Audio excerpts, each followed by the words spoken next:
Mr. Asad, my fellow panelists, most respected Sri Rajiv Sethi, Mr. Manuel Rabate, distinguished audience in the auditorium, and dear students.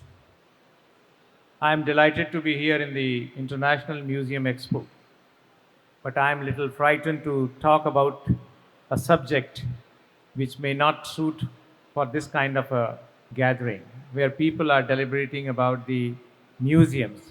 I am going to talk something about demuseumization. And this is the subject which I think needs a little thought. And I am talking to you in particularly in Indian context. So please uh, understand that whatever I am telling you is entirely focusing on the Indian context. And I apologize if I would hurt anybody's feeling regarding anything which I am going to talk. They are not intentional. Another thing is that since I belong to the Ministry of Culture, let me give the disclaimer that my thoughts do not belong to the thoughts of Ministry of Culture. They are purely an individual thoughts. So it's only a food for thought which I am trying to put in front of you. So current trends in the museum fields are mostly Eurocentric. Museums feel developed from collectors who were rich and who used to travel to faraway places and who used to bring objects to their countries, mainly European, from colonies, Asia, Africa, Pacific, South America, etc. Even the word museum is derived from the Greek word muses. Museum field evolved all over the world from a vision of Europeans and Americans. All these countries are full of objects looted, brought, purchased, borrowed, and gifts from erstwhile colonies. The interpretation of these objects is through Western ethos. Museology taught in India is based on the curriculum developed in the East. There has been a trend which can be termed as museumization of objects. Objects are not displayed or kept in context. Museums have become synonymous to history. Custodians holding the objects are completely oblivious to the background of the object. And that is why I'm trying to present a few cases. For instance, Western paintings of Renaissance period in Europe are treated and varnished and are displayed in aesthetically pleasing manner, whereas objects belonging to our cultures have been displayed along with accretions like patina, corrosion, deformation, etc. over them, giving them antique, old, ethnographic look, etc. These are completely against the ethos in the Indian context. And you can see the most pious Vrindavani Vast, which is being hanged as hanging religious oblique ritual equipment. This is the Vrindavani Vastra. And I remember when I went to a museum in France to see another piece of Vrindavani Vastra. It was kept in highest of security. And the people in Assam were anxiously waiting to receive that Vrindavani Vastra. And a huge expectation was there, and they were expecting lakhs and lakhs of people to receive that Vrindavani Vastra, which was almost 400, 500 years old. But if it is hanged like this is not an object to be hanged like this, that we all know. Normally, these objects belong to religious, tribal, folk, and classical forms. However, the objects from India are classified in Western museum terminology as ethnographic objects. Surprisingly, Mughal miniature of Jahangir Era is kept in Middle East department. Few years back, the Vrindavani Vastra of Assam was classified under China department. Lately, it has been put in textile collection, but not in Indian collection. There are innumerable examples of such discrepancies. Some are out of ignorance, but some are deliberate. Museum field has been subject to such stubborn discrimination since the establishment of first museum in India and is still continuing. There is a requirement of complete redefinition and explanation of artifacts and their housing, which currently is known as museums in India. It is important here to mention briefly the development of museums, archaeology, and cultural institutions in India. In the eyes of the Europeans, India was maligned as a land of monstrous, barbarian, childish, stringent races. Then, with the new developments in archaeology, India became, for the West, the home of heroic Aryan race and the Indo-European tongues, and the holy spring of Buddhism and the art of the Far East. These impressions, coupled with historical discoveries made by the British district collectors and archaeologists in the late 19th centuries, led them led them to believe strongly as the benevolent colonizers, as custodians of India's past. They thought that only their archaeologists and historians were believed to have accessed the real past of India, a nation which has degenerated into a hopeless state of cultural amnesia. The patronizing imperial policy of preservation of Indian culture reflected all these contradictory readings of India in its photographed, lithographed documentation of various obligatory durbars of then rulers of small or big states who had submitted to the empire the restoration and museumization of architectural monuments. This also led to educational policies which shielded the Indian artisans from corrupting the influence of modernization. And you can see how we have been practicing to cater the living heritage. This particular image is from the temple of Dharasuram, which is famous for its beautiful sculptures. They are known as the beautiful miniature sculpture, and how religiously people are wrapping it with the cloth, and daily rituals are being performed on this sculpture. Immediately after the independence, India employed certain experts from developed nations to build its founding models as far as those of the best in the world. Some of the cultural institutions were the National Museum Delhi, National Gallery of Modern Art, National Institute of Design, Film Institute, etc. All our places like temples, gurdwaras, tombs, churches, etc., are living heritage that are fostered by local population. The systems in these places have been developed according to local needs and culture. The tangible and intangible heritage are interlinked with each other. The true experience of the material heritage can be felt only in the context of immaterial heritage, that is, rituals. Even storage of artifact can be more effective if cultural significance is attached to the objects. Our places like Taj Mahal, Golden Temple, Meenakshi Temple, etc., are live example of management of cultural heritage. You can see how a temple can have the uh, uh, artifacts and art objects which can also be a source of education and teaching for a public by and large, which are generally kept as only an object in a normal museum. The example, this is there, the Ramaswamy temple of Kumbakonam, where Ramayana stories are depicted on the temple walls, can be seen as pedagogic material for children. Art is a living tradition in India. No doubt the skill in art forms are degrading due to neglect of true artists. Their only survival option is either to work for expensive designers as their artisans or by selling their stuffs through hearts and emporiums. They are always at a mercy of these middlemen or looking towards the government aid. Still, the words used for artists from villages, tribal cultures, folk traditions are artisans. We are still carrying the colonial baggage, which is insulting and lacks pride of a nation. It is really needed to revamp our museums, art centers, art galleries. It requires holistic change to include art appreciation from Indian eyes and perspective. Most of the museum professionals prefer to get trained in Western institutes and museums. They try to copy the same methodology for exhibitions.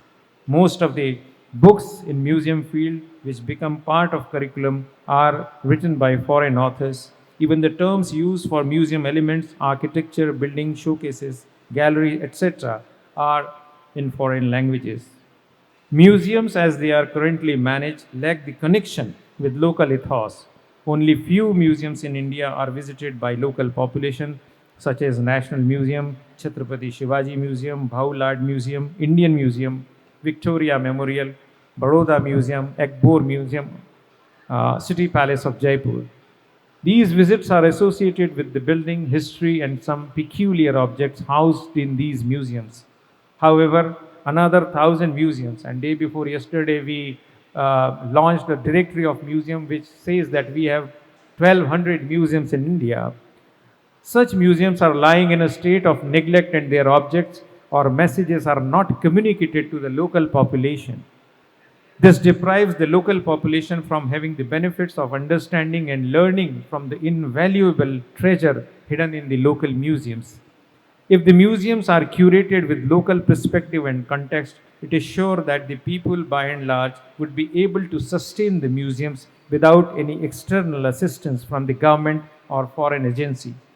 It is high time that the museums are redefined and given new nomenclature, explained, communicated, preserved, secured according to Indian context for the benefit of public at large, involving Indian artisans, musicians, dancers, and all cultural forms in which India is one of the richest countries in the world. This Eurocentric approach to museums has not only led many important aspects of of culture development they are missing from the museums. Conservation of artifact is an important aspect of museums. We have seen in recent times, since India has been following the approaches of developed in the West for the conservation of artifacts, many artifacts have been subject to irreparable damages. Use of lacquers on wall paintings of Ajanta, cellulose acylate, lamination of manuscripts, removal of corrosion using electrolytic methods are just a few examples. And if you recollect, a few days back, India Today brought out a special issue on the state of the artifact, state of the mural paintings in Ajanta, and a serious concern was expressed in that entire issue of India Today. In case of manuscripts, we chose the Western approach and completely neglected the time tested, age old practices of conservation, which were part of the rituals.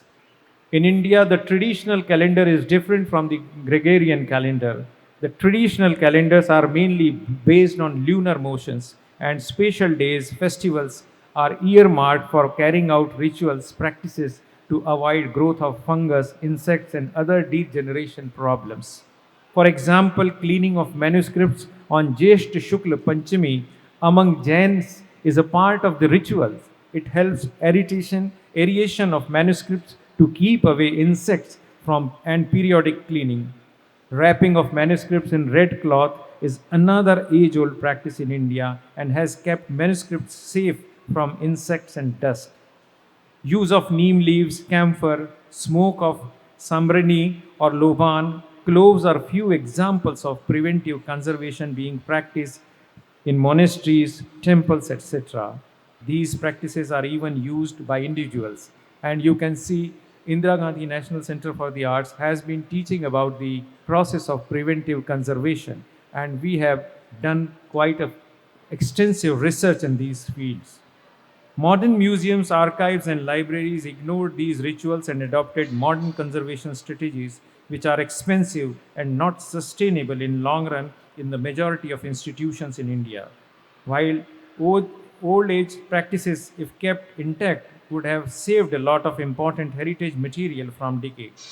It is high time that these practices are put to test using modern day scientific analysis and brought back to museums, archives, and libraries for making conservation practices sustainable and durable.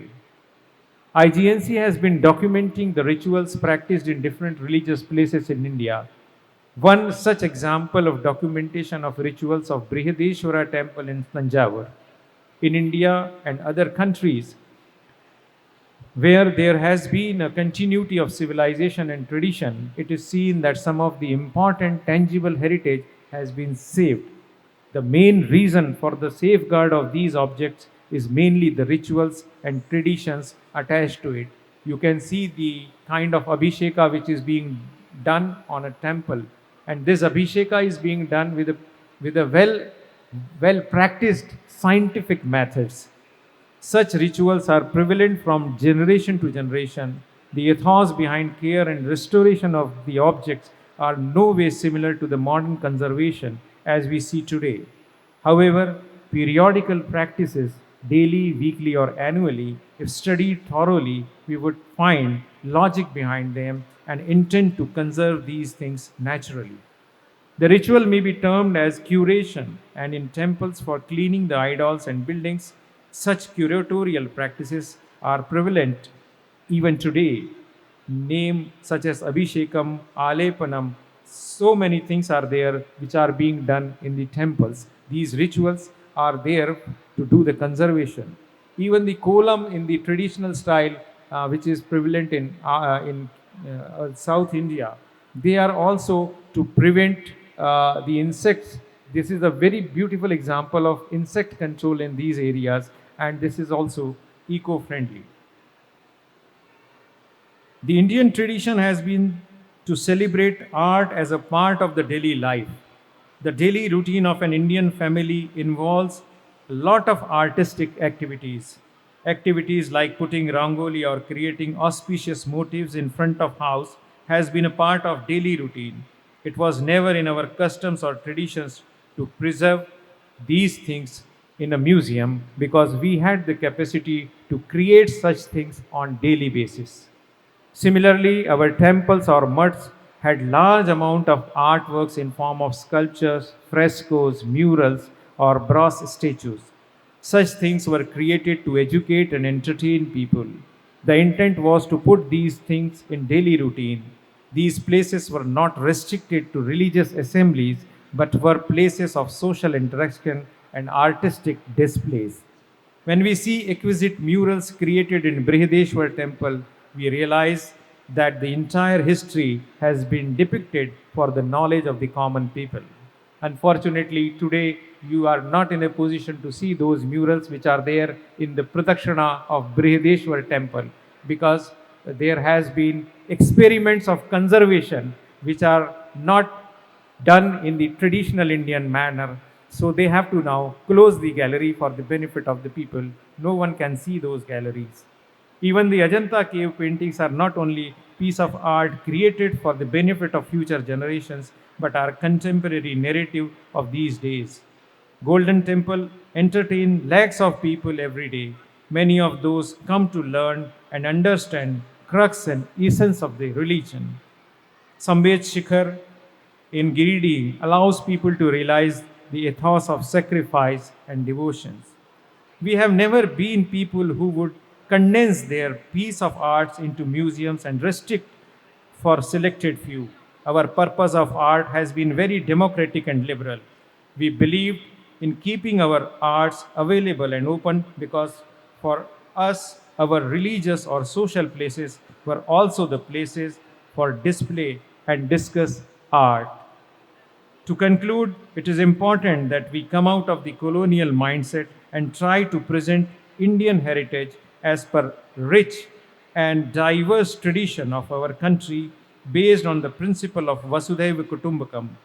Culture is a living concept in India, unlike the Western world, where too much of modernization, imperialism, and hegemonic approach has created a gap between the presentation and the actual context. The lifestyle, which includes museum, has resulted in warming of the planet, and the solution lies in the traditions and sustainable practices still being followed in the cultural hinterlands of India. And that is, I presume, is the right approach to demuseumize our thought and philosophy. Thank you very much.